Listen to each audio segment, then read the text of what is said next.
오늘 우리에게 주신 하나님의 말씀은 시편 84편 5절에서 7절까지입니다. 주께 힘을 얻고 그 마음에 시온의 대로가 있는 자는 복이 있나이다.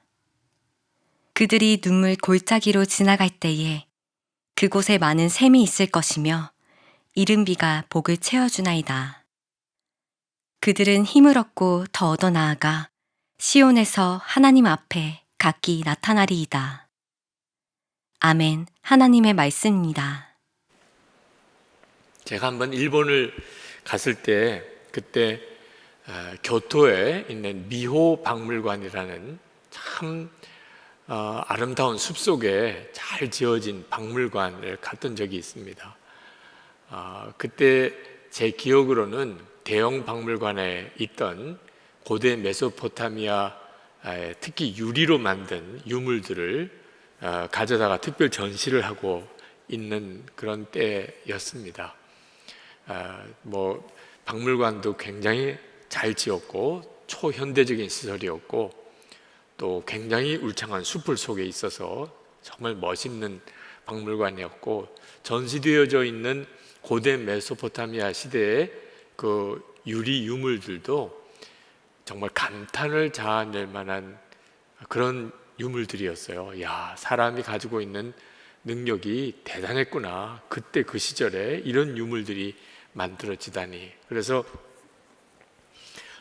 전시를 잘 마치고 그리고 이제 나오는데 이제 아무래도 전시장은 좀 어둡지요. 조명을 두고 전시를 하니까 그렇게 쭉 박물관을 다 둘러보고 그리고 바깥으로 이렇게 나오는데 아주 환한 봄날 경치가 쫙 펼쳐지는 겁니다. 그때 마음에 이런 마음이 헌뜻 들었어요. 사람이 만든 거하고 하나님이 만든 거하고가 이렇게 차이가 나는가. 그 유물들을 보는 동안에 내내 감탄했습니다. 그리고 일본이라는 나라가 대단하구나. 박물관을 하나 지은 것만 봐도 그런 마음의 어떤 감탄과 부러움이 있었습니다. 그런데 바깥에 나와서 그냥 우리가 늘 보던 자연이에요. 나무, 봄에 5월의 그 봄에 파릇파릇한 그런 푸른 나무 잎들, 풀들, 그리고 맑은 하늘, 구름, 그겁니다. 근데 어떻게 강력한 대조가 되는지 이게 뭐라고 비교할 수가 없구나. 사람이 이렇게 만든 유리로 만든 고대 메소포타미아 그때 당시의 유물하고 이걸 어떻게 비교해? 그 섬세함, 찬란함, 기가 막힌 것. 게다가 더 제 마음에 와닿은 것은 공짜라는 그 박물관 입장료가 굉장히 비쌌어요. 그리고 거기까지 가는 동안에 시간도 많이 걸렸고 그런데 하나님이 지으신 이 자연은 다 공짜인 거예요. 그때 내가 하나님이 창조하신 이 땅의 이 자연을 보는 것도 이 정도의 충격이고 이렇게 비교 대상이 된다면 하나님의 나라는 어느 정도로 충격이 될까 그런 생각이 들었어요. 그러니까 하나님의 나라에 대해서 여러분이 정말 사모하고 갈망할 가치가 충분해요. 여러분이 하나님의 나라에 대해서 눈이 안 열리니까 솔직히 답답하게 사는 겁니다. 이 세상이 전부라고만 생각하니까. 그러니까 여기서 답도 안 나오고 계속 방황하고 그리고 마음도 눌리고 계속 실패와 낙심과 좌절 속에 사는 거예요. 그걸 보시는 하나님은 더 답답하시겠죠. 근데 여러분이 하나님 제게 하나님의 나라를 보는 눈을 열어주세요. 여러분이 꼭 그렇게 기도하시고 또 이 MSD 훈련도 그렇게 한번 참여해 보시기 바랍니다. 하나님의 나라에 대한 눈이 안 열렸기 때문에 사실 전도를 해야 되거나 선교를 간다는 것에 대해서 동기가 안 일어나는 겁니다. 사도 바울이 고린도후서 12장 2절부터 4절까지 보면 사도 바울이 셋째 하늘에 올라가요. 성령께서 이끄셔서 3층천이라고 그렇게 말하죠. 우리가 보는 하늘, 보이지 않는 우주, 그 너머에 있는 하나님의 나라, 거기서 낙원을 봅니다. 우리가 흔히 말하는 천국을 보죠. 그리고 도무지 사람의 말로 어떻게 옮길 수 없는 것을 보고 들어요. 이 역사의 종말, 되어진 모든 역사의 비밀을 다 알게 된 겁니다. 그리고 사도 바울이 어떻게 바뀌었냐면 세상의 모든 유익 다 해로 여기고 배설물처럼 버려졌어요. 버리라는 게 아니고 버려졌어요. 그 낙원과 역사의 비밀을 다 보고 난 다음에 사도 바울은 자신의 남은 인생을 이방인 선교에 드립니다. 그 이방인 선교는 죽음을 각오해야 되고 실제로 사도 바울은 순교로 끝납니다. 로마에서. 근데 그 길을 자원해서 가요. 뭐 하라 말라 할 것도 없습니다. 그건 비교가 안 되니까. 이 세상에서 성공하고 잘 먹고 높임 받는 것과 비교가 안 되니까. 근데 이 하나님의 나라에서 눈이 안 뜨인 사람에게는 이거 못 버리는 거죠. 오늘도 어떤 분이 상담 메일을 보냈는데 하나님의 뜻을 위해서 산다는 것이 자기에게는 너무 힘들다는 겁니다. 자기의 직장, 또 자기가 꼭 결혼하고 싶은 사람, 그렇게 있는데 그걸 다 포기해야 되는 것 같은 느낌이 드는, 꼭 다 포기해야 되는. 그러면 자기는 도무지 삶의 의미가 없다는 거예요. 이렇게 느껴지는 분들이 있어요. 아직까지 진짜를 발견하지 못했기 때문에, 그러니까 버려야 될 것만 자꾸 생각하는 겁니다. 하나님의 나라는 앞으로 임하는 나라가 아니에요. 많은 사람이 뭐 그걸 어떻게 알아? 하나님의 나라가 앞으로 올지 안 올지 어떻게 알아? 하나님의 나라는 이미 있어요. 하나님이 천지를 창조하실 전부터 온 우주, 모든 세상은 다 하나님의 나라입니다. 하나님의 통치 아래 있어요. 단 하나, 이 전 세계 온 우주에서 단 하나 하나님이 통치하지 않으시는 영역이 지구예요. 사람이 스스로 마귀가 하자는 대로 따라갔기 때문에, 그래서 한시 동안, 제한된 기간 동안 하나님이 전적으로 통치하는 것을 유예해 둔 거예요. 지금 우리가 살고 있는 이 세상입니다. 우리가 세상에 사는 동안에 세상은 하나님의 통치대로만 되어지지 않는 것처럼 보입니다. 오히려 돈이 세상의 전부인 것 같고, 세상 권력자가 세상을 다스리는 것 같고, 뭐 악한 것이 오히려 더 득세하고, 뭐 그렇게 지금 세상이 움직여지는 것 같잖아요. 요 기간 동안에만 제한적으로 이 지구 안에만 그렇게 유예해 두었어요. 그러나 여기도 이제 곧 하나님의 때가 되면 하나님의 나라가 온전히 임합니다. 그래서 예수님께서 나라가 임하옵시며 이렇게 기도하게 하신 거예요. 나라가 우리가 사는 이 지구에도 임하옵시며 그렇게 기도하라고 한 겁니다. 그게 하나님의 계획인 거예요. 하나님의 나라는 대략 한 세 가지로 설명이 되는데, 하나는 영토적인 의미에서의 하나님의 나라입니다. 예수님이 재림이 오실 때 우리가 살고 있는 이 모든 지구상의 모든 사람이 사는 영역에 하나님의 통치가 이루어져요. 주님의 재림과 함께. 두 번째는 하나님의 다스림을 말해요. 하나님의 다스림. 고린도후서 6장 16절부터 18절까지 거기 부분에 보면, 우리는 살아있는 하나님의 성전이라 이와 같이 하나님께서 이르시되 내가 그들 가운데 거하며 두루 행하여 나는 그들의 하나님이 되고 그들은 나의 백성이 되리라. 18절에 너희에게 아버지가 되고 너희는 내게 자녀가 되리라. 그러니까 하나님이 함께 계시고 하나님이 두루 우리와 동행하시는, 하나님이 우리와 함께 계시고 우리와 동행하시게 되는 것을 하나님의 나라라고. 그러니까 나라의 가장 중요한 개념이 통치 개념입니다. 누가 다스리느냐. 근데 이 일은 이미 예수 그리스도 안에서 벌써 우리 가운데 이루어졌어요. 우리는 예수님을 왕이라고 고백하잖아요. 나의 왕 이렇게 노래하잖아요. 그죠? 예수님을 나의 주님이라고 이렇게 고백하잖아요. 그러니까 예수 믿는 사람의 심령 속에, 그 삶 속에, 그 공동체 안에 이미 하나님의 나라는 이루어져 있어요. 예수님이 우리와 함께 계시고 우리와 동행하시고 우리를 다스리시는, 물론 이 영역은 점점 확장되어져 가요. 예수 믿는 사람이 한 사람씩 더 늘어날 때마다, 그죠? 예수 믿는 나라가 되는 것 따라서 복음을 전혀 모르던 어떤 종족이 예수를 믿게 되면서 하나님의 나라 통치의 영역이 점점 늘어나는 거죠. 이것이 선교예요. 우리가 나가서 이제 복음을 전한다, 전도한다. 하나님의 나라의 확장이죠. 이미 우리 가운데 시작이 되었어요. 그리고 세 번째는 예수님 그분이 하나님의 나라예요. 예수님 그분이 하나님의 통치를 말하는 겁니다. 그러니까 예수님이 이 땅에 오셨을 때 예수님이 말씀하기를 천국이 가까이 왔다 이렇게 표현하셨는데, 이 가까이 왔다는 말을 더 정확하게 번역하면 그냥 왔다예요. 천국이 왔다. 누가 오셨는데요? 예수님이 오셨어요.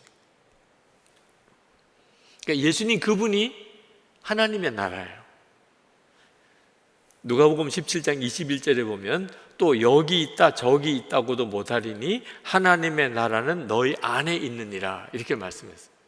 근데 그때 하나님의 나라는 너희 안에 있느니라라고 말씀하신 예수님이 그들과 같이 계셨어요. 그러니까 그 말은 예수님이 지금 있으니 여기가 하나님의 나라라는 거예요. 그러니까 여러분이 예수님을 진짜 마음에 영접하면 여러분 안에는 하나님의 나라가 이루어진 거죠. 예수님이 여러분의 주님이 되셨다면, 예수님을 왕으로 영접했다면 여러분 안에는 하나님의 나라가 이루어진 거죠. 자, 문제는 이 하나님의 나라를 이렇게 개념으로만 이해하는 게 아니고 진짜 어떻게 눈이 뜨일 수 있을까 하는 겁니다. 믿어지는 은혜. 사도 바울처럼 이렇게 삼층천에 올라가서 하나님의 나라를 정말 눈으로 보았다면 설명이 더 필요가 없잖아요. 그런 은혜가 어떻게 내게 임할 수 있을까? 가장 먼저 우리가 해야 할 일이 회개입니다. 그래서 세례 요한도 천국이 가까이 왔느니라 그러면서 회개하라 이렇게 말을 해요. 예수님도 똑같이 말씀하셨어요. 회개하라, 천국이 가까이 왔네. 그러니까 하나님의 나라가 임하는 거하고 회개가 밀접한 관련이 있는데, 회개는 하나님의 나라로 들어가는 문이에요. 그럼 도대체 뭘 회개하라는 거죠? 거짓말한 거, 싸운 거, 뭐 나쁜 짓 한 거, 그런 걸 회개하라는 건가? 여기서 말하는 회개의 핵심은요, 내 마음대로 사는 거, 내 마음대로 살고 싶은 거, 그걸 회개하라는 겁니다. 그러니까 하나님의 나라는 하나님이 통치하시는 곳이에요. 그러니까 하나님의 나라에 가장 대적되어지는 게 뭐냐면 마음대로 살고 싶은 거예요. 이제는 더 이상 마음대로 사는 것을 포기하라는 거예요. 여러분, 하나님의 나라의 반대는요, 마귀 나라가 아닙니다. 하나님과 마귀가 싸우고 우리는 구경하고 누가 이기든지 나를 데려갈 거야. 하나님이 이기면 하나님이 나를 데려가고 마귀가 이기면 마귀가 나를 데려가겠지. 절대로 그렇지 않습니다. 그런 식의 구조로 생각하니까 영 혼란스러운 거예요. 하나님과 마귀는 싸움의 대상이 아닙니다. 싸움의 대상이 안 돼요. 마귀가 어떻게 하나님과 싸워요? 그런데 마치 우리는 하나님과 마귀가 싸우는 것처럼 느껴져요, 이 세상에. 이유가 뭐냐면 우리 마음이 간사해서 그런 거예요. 그러니까 하나님과 마귀는 싸움의 대상이 아닌데 우리에게는 하나님과 마귀가 비교 대상인 거예요. 하나님 따라갈까? 마귀 따라갈까? 물론 마귀가 자기가 마귀라고 드러내지는 않죠. 쉽게 생각하면 그냥 세상입니다. 세상. 하나님 따라갈까? 세상 따라갈까? 주님 순종할까? 아니면 돈 쫓아갈까? 성경 말씀 볼까? 아니면 음란물을 볼까? 뭐 이제 이런 식으로 우리 안에는 마치 하나님의 역사와 마귀의 역사가 경쟁하는 것처럼 보여요. 그건 우리 마음이 마귀가 유혹하기 딱 좋게 돼 있어요. 너 마음대로 해. 너 마음대로 해도 돼. 기가 막혀. 진짜 죽여줘. 뭐 이제 이렇게 될 때, 그래서 아담과 하와가 선악과를 따먹은 거잖아요. 유혹이 되지도 않을 걸 마귀가 계속 우리를 유혹해요. 근데 우리 마음속에 어떤 바탕이 있기 때문이에요? 마음대로 하고 싶어. 마음대로 하지 못하니까 불행한 거고, 마음대로 살면 행복할 거다. 완전히 속고 있는 거예요. 여러분 중에도 지금 현재, 지금 이 자리에 있지만, 또는 영상으로 이 말씀을 듣지만, 솔직히 마음에 내 마음대로 하고 싶어. 집에서 부모님과의 관계, 또는 여러분의 직장 관계, 학교 생활, 뭐 교회에서도 마찬가지예요. 답답해. 이렇게 시키는 대로만 하는 게 너무 힘들어. 좀 마음대로 하고 싶어. 여러분이 나중에 다 부모가 되어 보면 자녀들이 마음대로 하겠다는 것이 얼마나 부모를 정말 두렵게 하는지. 아이들이 조금이라도 이제 커가면 마음대로 가고 싶어요. 마음대로 하려고 그래요. 뛰어내리지 마. 다쳐. 그렇게 뛰어내리면 다리 부러져.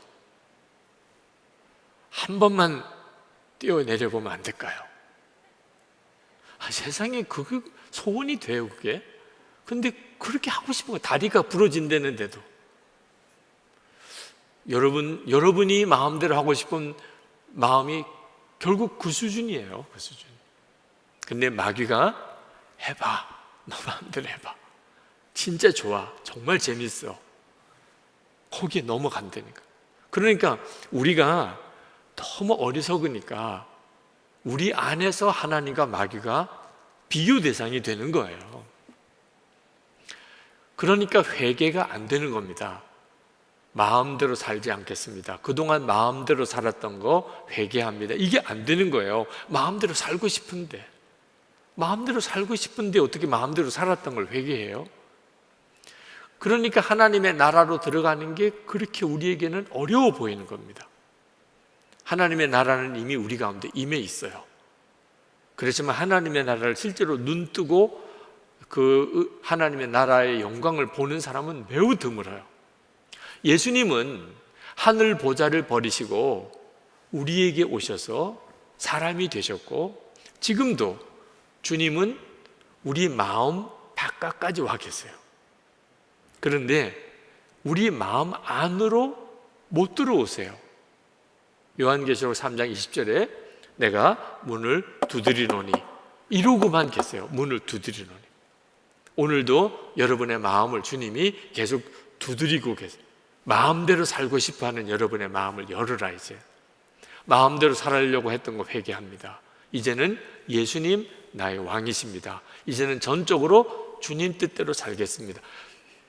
이게 안 되는 거예요. 계속 문만 두드리시는 거예요. 내 마음 앞에까지는 오셨는데 내 마음을 열고 들어오지를 못하세요. 내가 안 여니까. 하나님의 나라가 우리 바로 앞에까지 와 있어요. 펼쳐져 있어요. 근데 어떤 사람은 그 하나님 나라의 영광을 보는 사람이 있고, 하나님의 나라가 뭐야 도대체, 감도 안 잡혀, 무슨 구름 잡는 이야기야, 이러고 있는 사람이 있다는 거예요. 휴가를 이제 내어서 일본에 사역하시던 우리 이용규 선교사님이 부친이 돌아가시기 전에 치매이실 때 이제 아버님을 이제 좀 섬겨 시간을 가지려고 오셨어요. 근데 이제 치매이신 분을 섬기는 일이 참 쉽지 않습니다. 근데 저녁에 이제 잠을 자는데 아버님이 어머님을 큰 소리로 부르시더래요. 그러니까 뭐 용변을 보고 싶든지 뭔가 불편한 게 있으니까 부르신 거죠. 근데 그러면 즉시 일어나서 아버님 어떻게 해드릴까요? 이렇게 하면 될 텐데 너무 피곤하게 이제 막 고나게 잠이 들어있는 상태인데 아버님이 어머니를 부르는 소리가 이렇게 들리니까 그냥 괜찮겠지, 뭐 좀 불편하시긴 한가 봐, 이렇게 느끼면서도 금방 일어나지를 못하셨어요. 근데 나중에 이제 그래도 뭐가 자꾸 화장실에서 소리가 나서 일어나서 이제 보니까 아버님이 화장실 그 변기 뚜껑을 닫아놓은 상태에서 용변을 보신 거예요. 거기 위에다.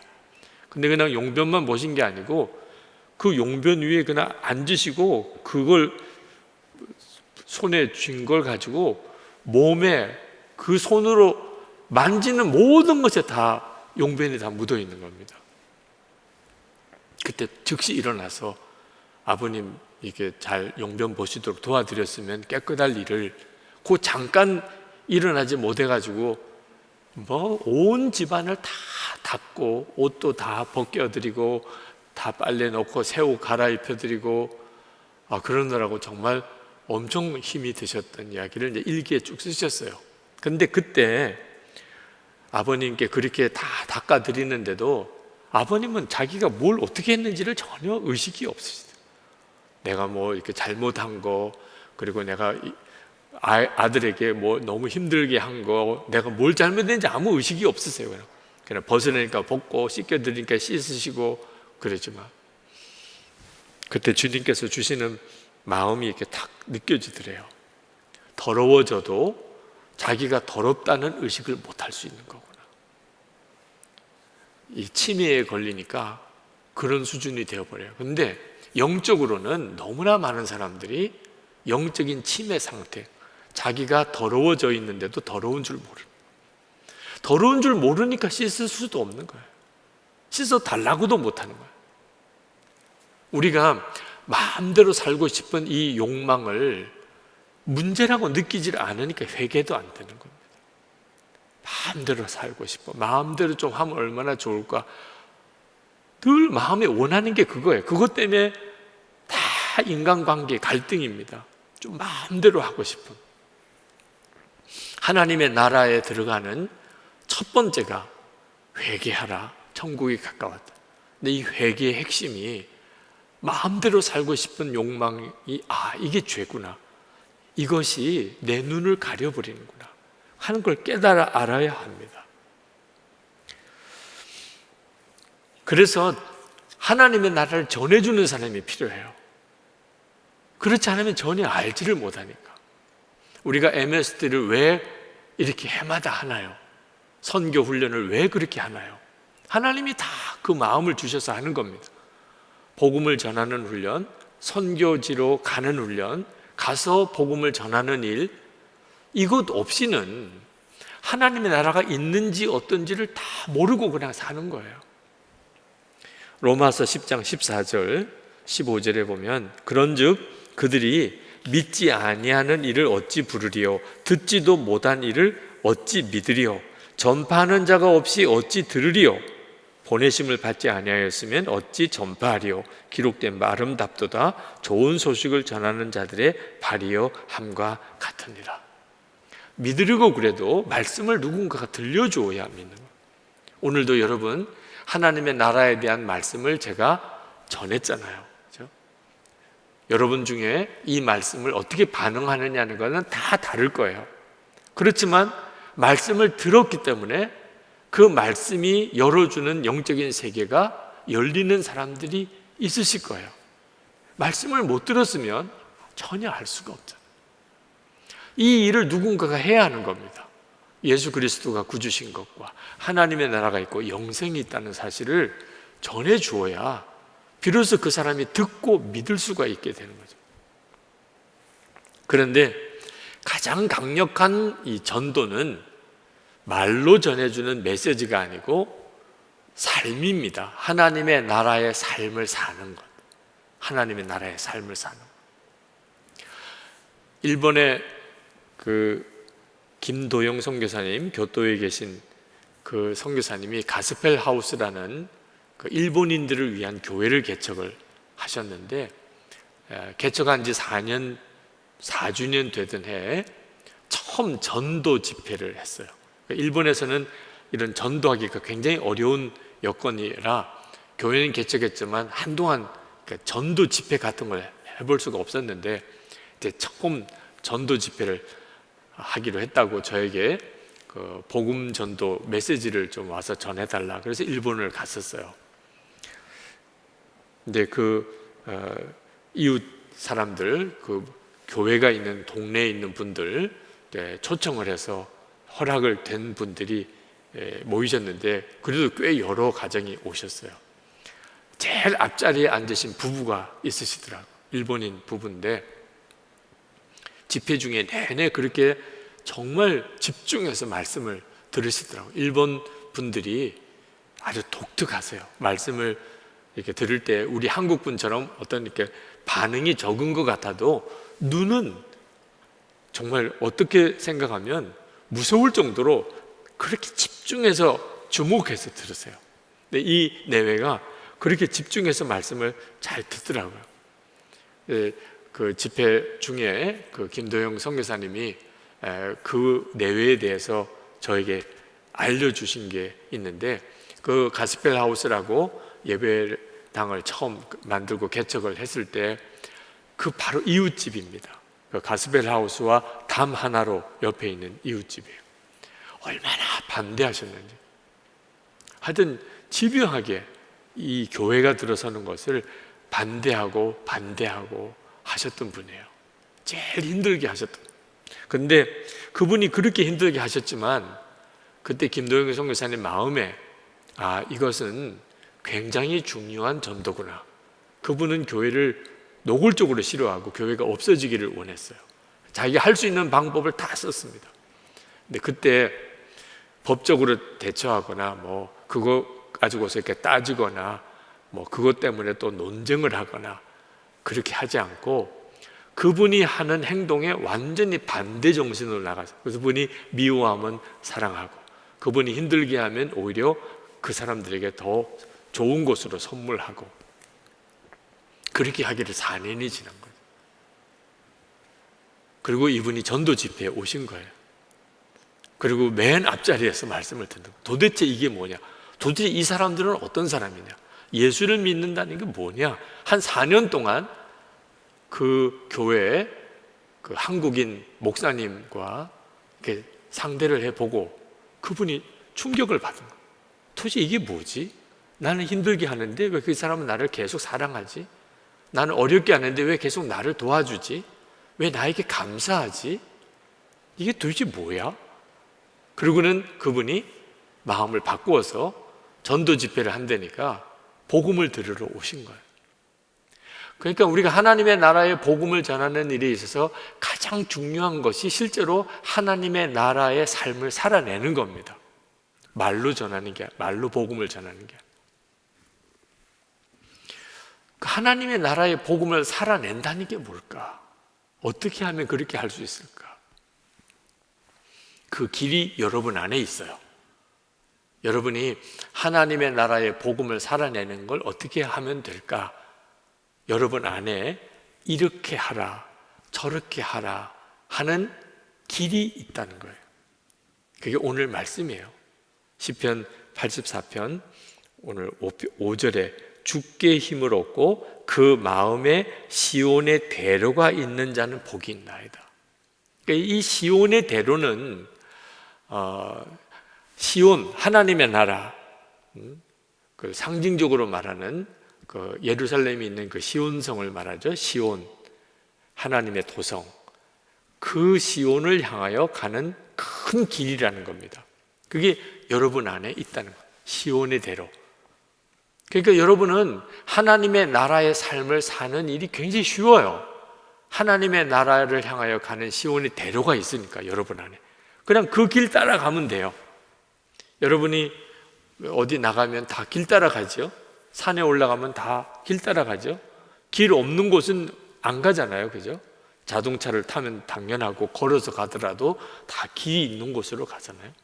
여러분도 이제 하나님의 나라의 삶을 사는 일이 굉장히 간단한데 여러분 안에 시온의 대로가 있어요. 오늘 교회에 나오셨죠? 여러분은 그 시온에 가는 길을 따라 오신 거예요. 오늘 주일이잖아. 예배 드려야지. 교회에 나오셨고 또 영상으로 또 이 예배를 드리고, 여러분 안에 천국 가는 내비게이션이 작동되고 있는 사람입니다. 근데 문제는 이 천국 가는 길이 대로가 아니고 오솔길이에요. 이런 사람도 있습니다. 예를 들면 오늘 올까 말까 했던 사람, 아이고 가 마라 계속 이러다가 오늘 온 사람, 그 사람에게는 대로라고 말하기는 어려워요. 그죠? 정말 시온의 오솔길이 있는 거예요. 여러분의 마음에 시온의 오솔길이. 그게 문제인 겁니다. 여러분들은 내가 능력이 없나 봐, 나는 배경이 없어, 나는 참 운도 없어, 나는 뭘 제대로 좀 갖춰진 것도 없나 봐, 나는 뭐 외모가 출중한 것도 아니고 그렇다고 머리가 좋은 것도 아니고 뭐 때가 좋은 때를 만난 것도 아니고, 이제 여러분들에게 여러분 스스로에 대한 굉장히 부정적인 생각들이 많을 수 있습니다. 답답하기만 하고 마음대로 안 되니까. 근데 실제로는 그렇지가 않아요. 여러분에게 있어서 진짜 문제는 여러분의 능력 문제, 배경 문제, 뭐 여러분에게 어떤 시대를 잘못한 거, 사람으로 인한 고생, 이런 문제들이 아닙니다. 여러분들보다 훨씬 더 어려운 여건에서도 훨씬 놀라운 삶을 살았던 사람이 수두룩합니다. 여러분에게 있어서 진짜 문제는 여러분이 꼭 가야 되는 길에 대하여 명확하지가 않은 거예요. 여러분의 마음속. 다시 말해서 시온의 대로가 아니고 시온의 오솔길이에요. 그러니까 방황하는 거예요. 도무지 어디로 가야 될지를 모르는 겁니다. 길 아닌 곳으로 계속 헤매고 다니는 거예요. 길 아닌 곳으로. 시온의 대로를 따라가야 되는데, 시온의 대로, 하나님의 나라로 결국은 가보니까 하나님의 나라예요. 이렇게 가야 되는데 영 엉뚱한 대로 인도하는 길만 가는 겁니다. 세상대로, 세상대로, 멸망대로, 지옥대로, 뭐 이런, 명칭만 보면 갈 사람이 없지만 너무 좋은 아스팔트, 길이 좋아. 일단 가는 사람이 많아. 그러면 그냥 헷가닥하고 가요. 이게 무슨 길이지? 묻지 마. 길은 묻지 마. 사람이 많이 가잖아. 그러면 좋은 데겠지 뭐. 정말 가야 될 길을 가야 되는데 엉뚱한 쪽으로 대로가 열려 있는 겁니다. 엉뚱한. 잘못 사는 사람, 망하는 사람, 실패하는 사람은 다 똑같아요. 그 마음속에 꼭 가야 되는 길이 대로가 아니고 오솔길인 거예요. 6절에 보면 그들이 눈물 골짜기로 지나갈 때, 눈물 골짜기로 갈 사람이 누가 있습니까? 그죠? 아니, 이왕 가는 거 막 웃으면서, 여러분 텔레비 볼 때, 뭐 프로그램 볼 때 막 재밌고 웃기는 거 보려고 하지, 정말 눈물 골짜기로 가고 싶은 사람 누가 있어요? 근데 그 눈물 골짜기로 가는 사람이 있어요. 왜? 시온의 대로가 그리로 열려 있는 사람. 이 길로 가야 되는구나. 이 길은 눈물 골짜기인데 그래도 길이 그 길이니까, 이게 명확한 사람은 그리로 가요. 그리고 거기서 은혜를 받아요. 눈물 골짜기인 것 같은데 거기서 샘을 얻어요. 힘을 얻어요.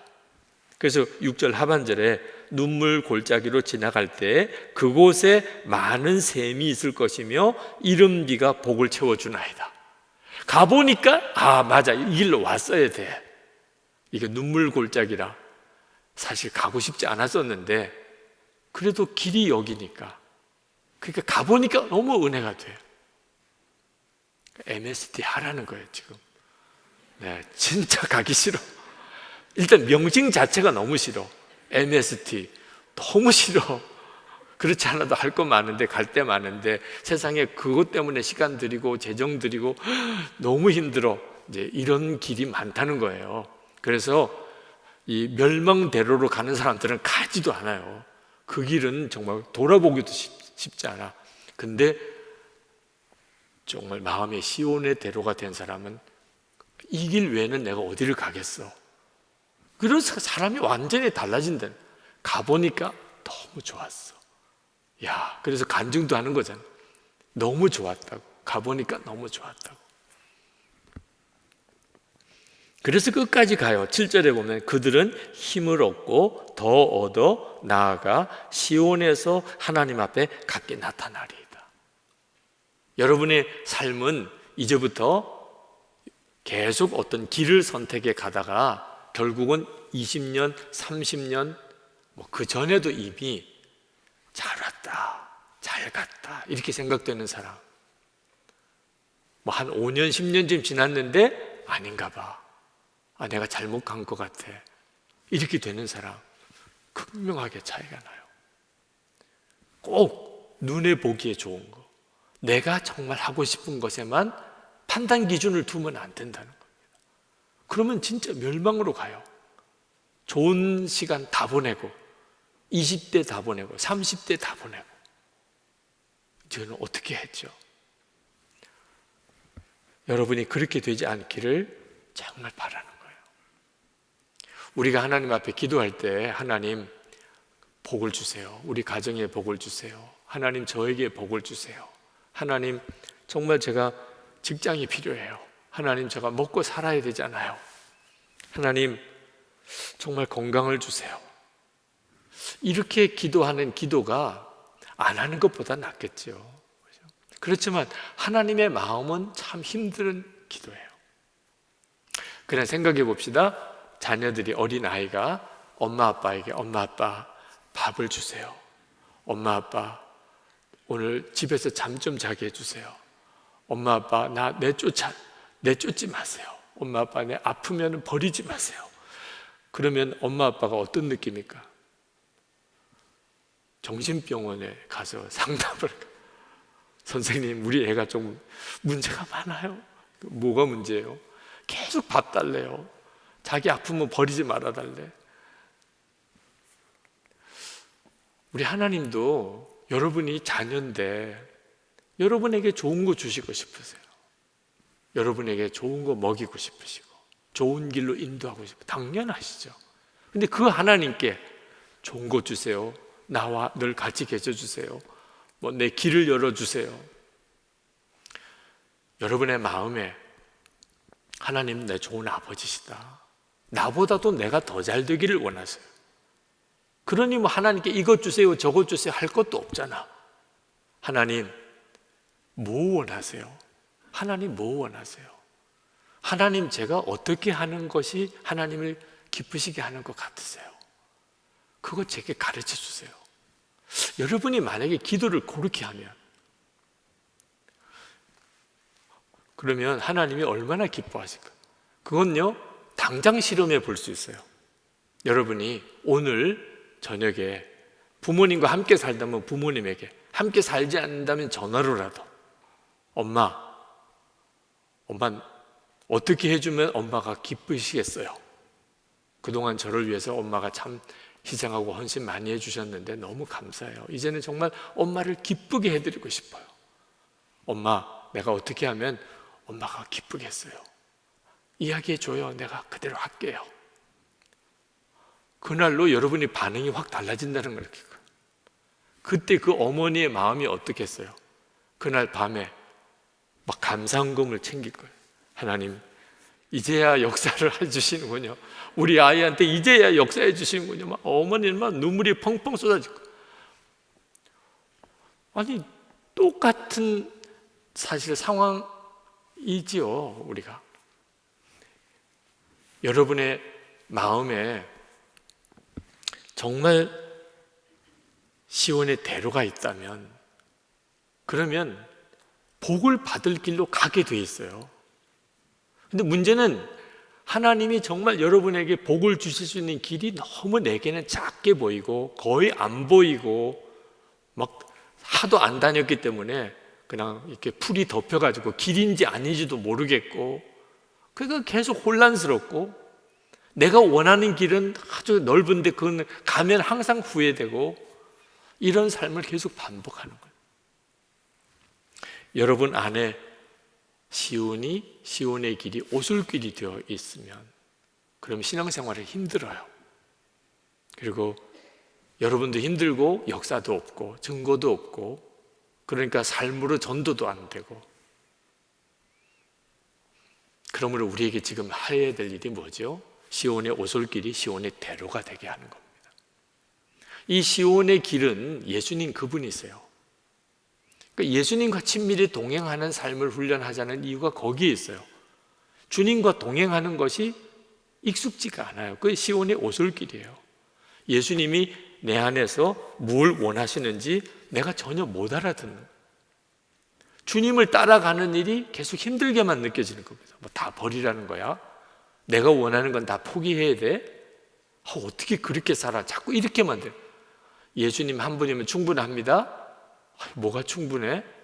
다른 것도 필요한 게 많은데 자꾸 이런 식으로 가는 거죠. 그러니까 시온의 길이이신 예수님이 내게는 오솔길이에요. 그러니까 순종이 안 되니까 더 안 가는 길이 된 겁니다. 산에 올라갔는데 길은 있어요. 근데 다 풀로 덮여져 있어요. 낙엽으로 덮여져 있어요. 그러니까 길인지도 아닌지도 모르겠어요. 그러니까 산에서 길을 잃어버리는 거죠.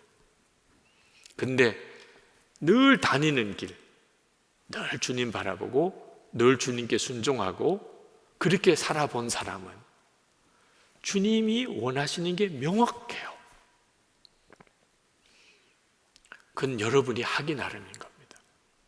여러분이 주님을 바라보고 주님과 동행하는 삶을 꾸준히 하는 일이 얼마나 복된지를 여러분이 아셔야 돼요. 마음에 시온의 대로가 있는 사람은 정말 엄청난 재산을 가지고 있는 것과 같아요. 어디로 가야 되는 게 금방 확실해요. 어떤 길은 가지 말아야 되는 게 너무 분명해요. 지금 여러분에게 만약에 진짜 마음에 시온의 대로가 있다면 저는 너무 기쁘겠어요. 왜냐하면 여러분의 이제부터의 남은 세월이 하나님 앞에 그렇게 쓰임 받을 거니까. 근데 너무 늦게서야 깨달아요. 내가 길을 잘못 들었구나. 또 잘못 들었구나. 평생 그러다가 20대, 30대, 40대를 다 보내고 이제는 50대, 60대가 되어서야 아, 이 길이었네. 얼마나 아쉬워요. 제럴드 시처 교수가 쓴 하나님의 뜻이란 책에 그 베로니카 목사님 설교 이야기를 하셨는데 전에도 한번 잠깐 인용을 한 것 같지만 이 베로니카 목사님이 하나님의 인도하심을 구할 때마다 하나님은 목사님의 발 앞에 조그만 빛을 하나 비춰주신대요. 그 빛은 60cm 이상을 떨어진 곳도 아니고 바로 발 앞에 한 걸음 딱 내딜 수 있는 곳에 빛이 비친대요. 그러면 거기에 빛을 따라 걸음을 옮기는 거예요. 주님 인도해 주세요. 제가 어떻게 하면 좋겠습니까? 그러면 딱 그만큼만 보여준대요. 더 이상도 안 보여주고. 근데 거기 갔는데 그 다음에는 안 보여요. 하나님 이제는 어떻게 해야 되지요? 그러면 또 조금 있다 보면 발에 빛이 하나 보인대요. 그러면 거기로 이렇게 또 옮겨서 그냥 자기가 하는 일은 그거밖에 없어요. 하나님 어떻게 할까요? 그러면 하나님 마음에 이렇게 해라. 이렇게 마음에 확 느껴지는 깨달아지는 것이 있어요. 멀리 있는 답도 안 주세요. 하나님 제 직장이 힘들어요. 하나님 이거 어떻게 할까요? 계속 다녀야 돼요? 말아야 돼요? 다니나 말아라 이렇게 답을 주시면 좋겠는데 주님은 내 마음속에 감사해라. 자, 그러면 직장 선택에 대해서는 참 고민거리가 많지만 감사는 당장 할 수 있는 거잖아요. 그죠? 지금 있는 자리에 그 직장에 대해서 감사해라. 생각해 보니까 감사할 제목이 있어요. 아, 힘들지만 그래도 이래도 직장이 있는 건 또 너무 감사하구나. 뭐 이런 감사가 있죠. 그래서 한 걸음 감사합니다. 사랑해라. 기뻐해라. 뭐 이렇게 주님이 인도하신다는. 근데 그렇게 갔는데 어느 또 지나고 오면 가야 될 곳에 가 있더라는 거예요. 하나님의 인도함을 받는 이것이 바로 시온의 대로를 따라 사는 거예요. 근데 처음에는 이렇게 안 살다가 내 생각에 좋은 대로 내가 하고 싶은 대로 이렇게만 살다가 이렇게 하나님께 묻고 응답받고 이렇게 살아보는 일이 처음에는 어려우니까 시온의 오솔길인 거예요. 근데 그게 1년이 지나고 2년이 지나고 서서히 내게 시온의 대로가 돼요. 19세기 말에 독일 사람이면서 중국 선교사였던 엘리자베트 자일러 선교사님, 그분이 소녀 시절에 선교사 부름을 받아요. 중국을 마음에 품었어요. 그렇지만 소녀니까 자기 마음대로 선교사도 못 가지요. 근데 나이가 이제 어느 정도 들어서 아버지에게 이제 그 이야기를 했습니다. 그때 당시는 여자는 아버지의 허락을 받아야 선교사로 갈 수 있었어요. 아버지가 결국은 허락을 해주게 됩니다. 그래, 그러면 선교사의 길을 가라고. 근데 선교단체와 연락이 되어서 면접을 하러 가야 되는데 엄청나게 열병이 온 거예요. 이제 이 면접 시간을 지나면 선교사 갈 수 있는 길이 또 막혀요. 면접을 봐야 되는데, 그래서 이제 억지로라도 그 몸에 열이 나는데 그냥 억지로라도 기차를 타고 그 선교단체가 있는 도시로 갑니다. 가면서 내내 하나님 정말 저 부르셨습니까? 근데 왜 내가 이렇게 아픈가요? 이제 면접을 가야 되는데 면접에 떨어지게 생겼어요. 이렇게 몸이 아픈 사람을 어떻게 중국 선교사로 19세기에 보내냐 말이에요. 선교단체까지 갔어요. 선교단체 스태프들이 깜짝 놀랐어요. 환자가 왔어요. 선교자 지원 면접 보는데 아주 중병 환자가 온 거예요. 그러니까 어떻게 면접을 봐요? 그러니까 오늘 하루 쉬고 내일 보자. 오늘 보면 무조건 안 되는 거예요. 내일도 안 될 거는 뻔할 것 같은데 그래도 먼 여행을 온 입장이니 하루를 쉬어라. 그래서 선교단체 다락방에 거기 숙소에 하루를 묵고 내일 면접을 하고 면접 날을 하루 연장을 해 주었습니다.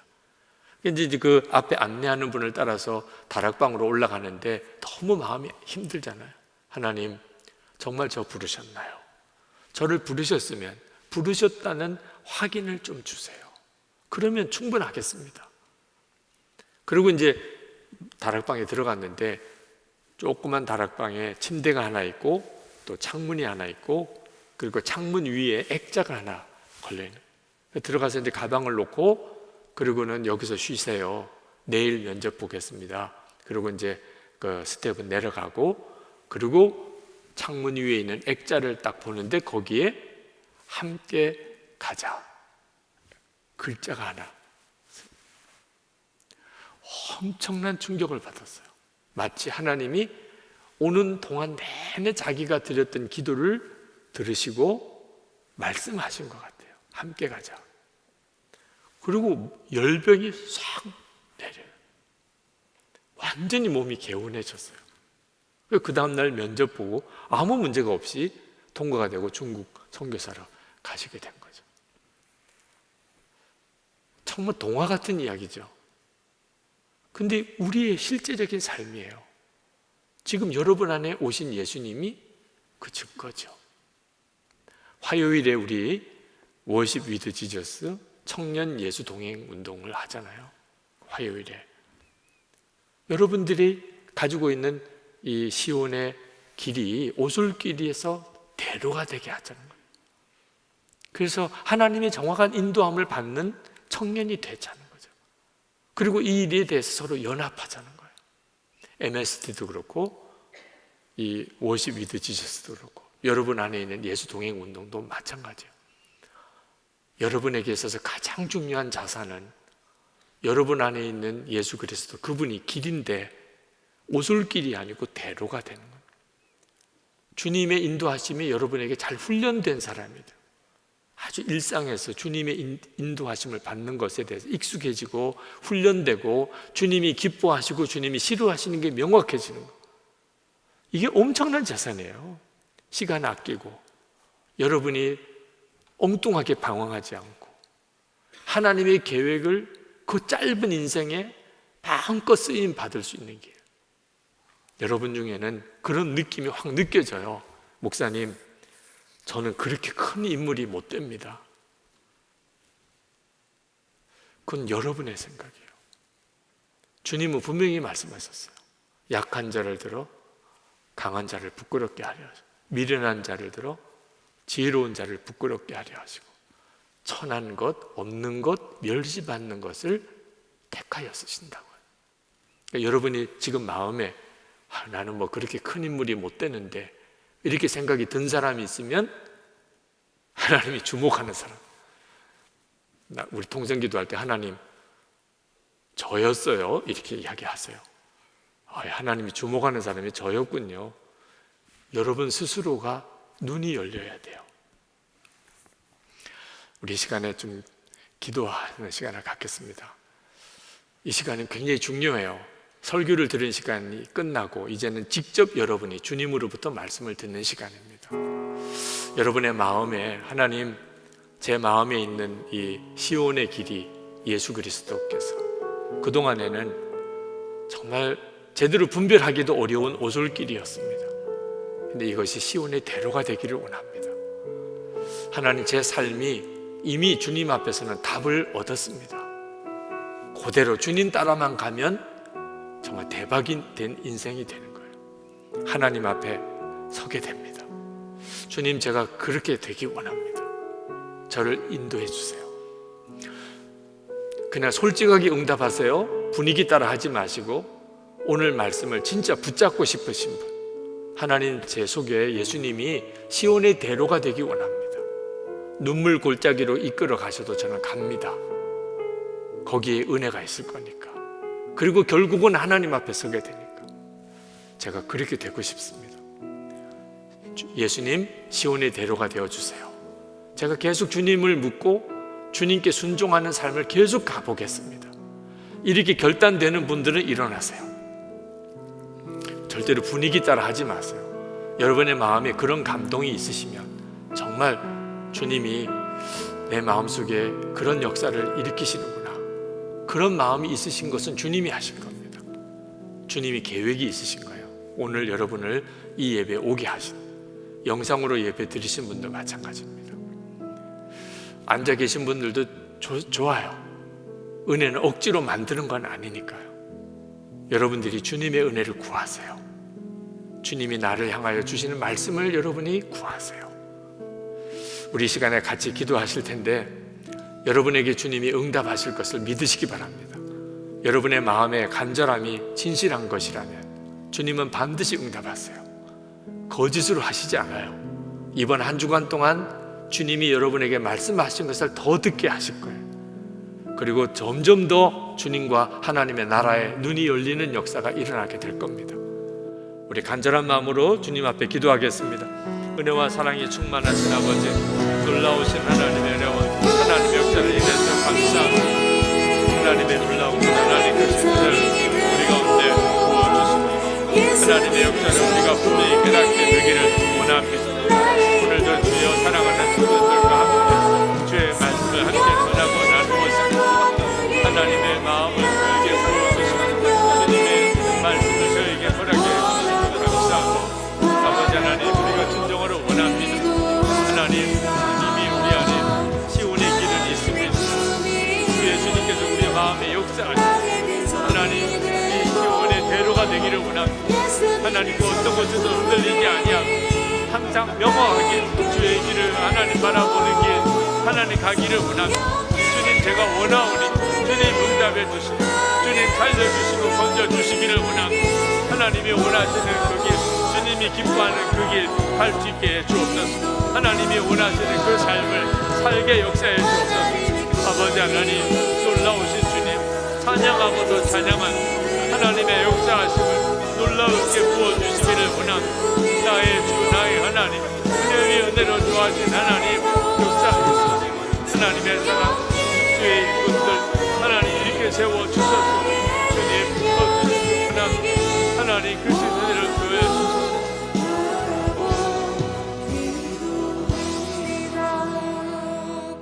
아버지 하나님, 참 감사합니다. 오늘 우리 젊은이 교회 예배에 참석하면서 이 가운데 하나님의 계획이 있는 청년들이 너무나 많다는 사실을 주의 성령께서 마음에 깨우쳐 주시고 너무나 분명하게 주님께서 알게 해주시니 감사합니다. 저들이 반응했습니다.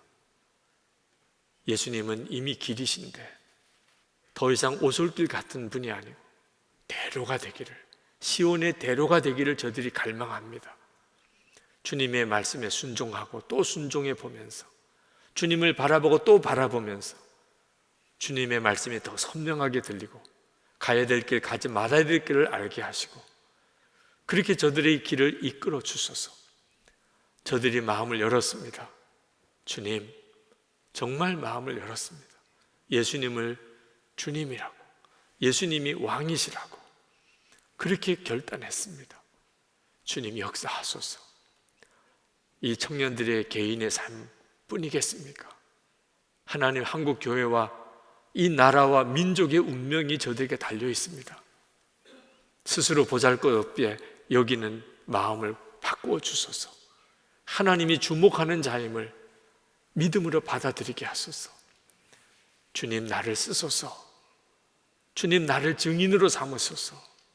내 주변에 있는 모든 사람에게 지금도 주님은 함께 계신 것과 이 세상의 전부가 아니고 하나님의 나라가 있음을 나를 통해 증거하소서. 주님, 그렇게 받아주시기를 원합니다.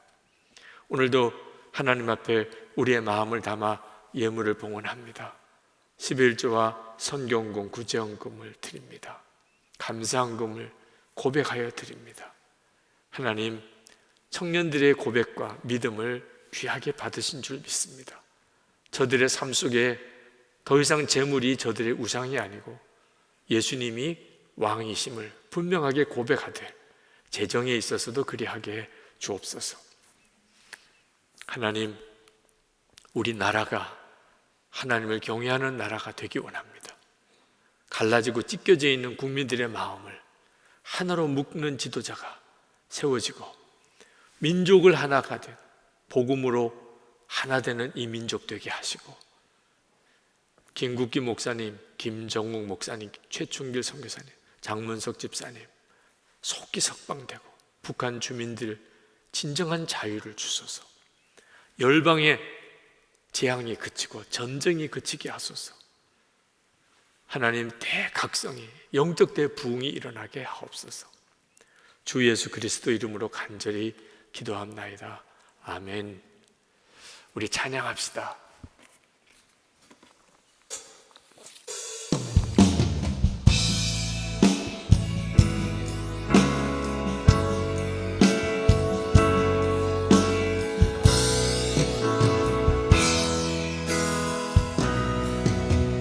나의 하는 길 주님 인도하시네.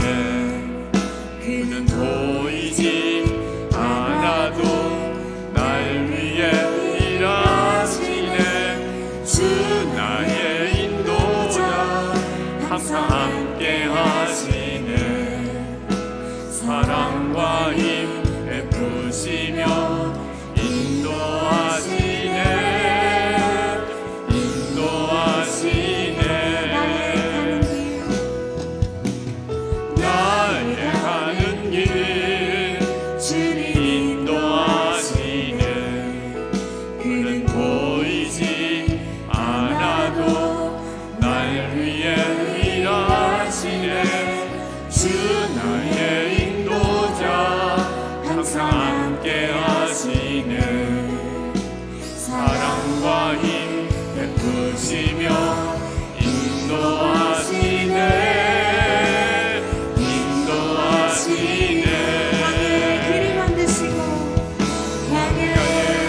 구주이신 예수 그리스도의 크신 은혜와 좋으신 아버지 하나님의 말할 수 없는 사랑하심과 지금도 우리와 함께 하시는 보혜사 성령의 교통하심이 하나님께 예배하는 우리 젊은이 교회 모든 청년들과 주의 사랑하는 성도들 위해 충만하시기를 축원하옵나이다.